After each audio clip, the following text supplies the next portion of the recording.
c'è un monitoraggio importante su quello che è l'effetto del 110%, cioè tutte queste abitazioni vecchie, diciamo, datate, in cui è stato fatto un certo tipo di lavoro di isolamento termico, vediamo quale sarà la risposta dal punto di vista di inquinamento. Inquinamento dell'aria. A Treviso, come nel resto del Veneto, sono scattate le limitazioni anti-smog al traffico in vista di un autunno-inverno in cui ci si attende dei risultati anche dallo svecchiamento degli impianti di riscaldamento messo in atto in case indipendenti e condomini grazie alle agevolazioni statali. Come sempre la polizia locale cerca di fare anche una certa informazione ai cittadini perché sì, certo noi l'abbiamo comunicato, però magari non tutti sono stati così attenti e cerchiamo almeno nei primi giorni di fare più un effetto comunicativo.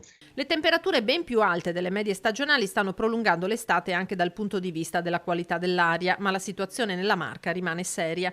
Il quotidiano Sole 24 Ore pubblica una classifica che vede la provincia di Treviso nona in Italia nel 2023 per sforamenti della soglia limite di particolato fine, le cosiddette PM2,5, e peggio ancora fanno Padova, Vicenza e Verona. Eppure, dice il vice sindaco di Treviso Manera, sul lungo periodo si conta di invertire il trend. Negli ultimi anni è vero che abbiamo tanti più sforamenti del PM10 in alcune giornate, ma la media annuale si sta abbassando anno dopo anno. Questo per due motivi.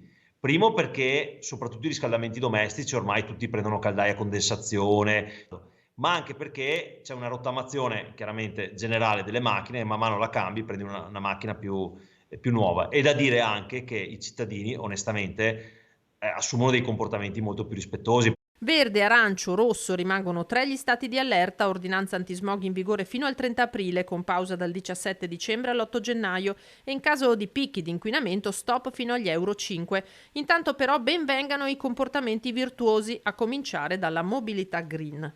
Visto che domenica prossima cominciano le fiere di San Luca, che da noi sono un'attrattiva importante, se il tempo tiene, di attrezzarsi in bicicletta, che anche coi bambini fa bene fare una sgambata.